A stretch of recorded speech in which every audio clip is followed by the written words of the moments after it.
आप तो स्वयं विचारों की शक्ति से संपन्न है ना राजन। अतएव आप स्वयं विचार कीजिए। तक्षक नाग ने श्रृंगी ऋषि के श्राप के वशीभूत होकर ही आपके पिताश्री के प्राण हरे। उसकी आपके पिताश्री से कोई व्यक्तिगत शत्रुता तो थी ही नहीं महाराज।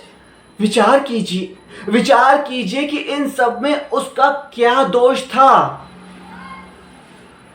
किंतु अहंकार आपके माथे पर ऐसा चढ़ा कि आपने केवल एक तक्षक नाग को ही नहीं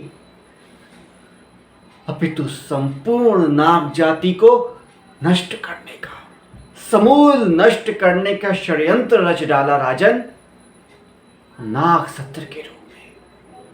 बिना ये सोचे समझे कि आपके इस निर्णय का प्रतिफल कितना विनाशकारी सिद्ध हो सकता था राजन,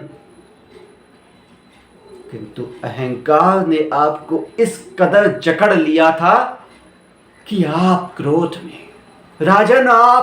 में अपना विवेक ही खो बैठे। प्रतिशोध की भावना ने क्या आपको अंधा नहीं कर दिया था राजन?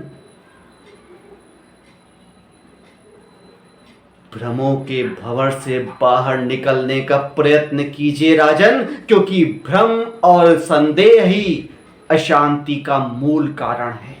और क्रोध दुर्बल व्यक्ति की पहचान निशानी महाराज, और एक राज्य के सर्वे सर्वा यानी कि एक महाराज होने के नाते आपको दुर्बल होने का तो अधिकार है ही नहीं।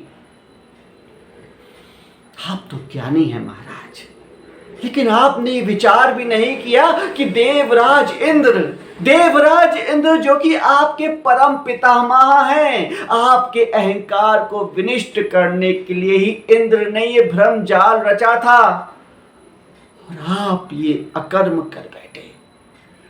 आप ऐसा सोच भी कैसे सकते हैं कि देवराज इंद्र अपने प्रपौत्र की पत्नी के साथ ये सब कर सकते हैं?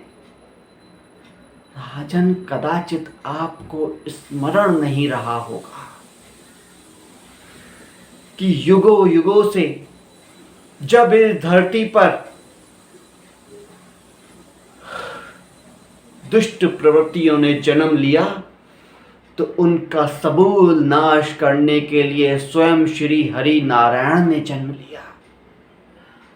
श्री हरि नारायण ने अवतार लिए राजन, कदाचित आपको ये स्मरण ही नहीं रहा होगा।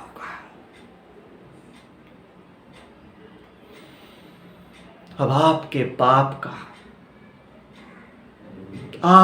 पाप का नष्ट होना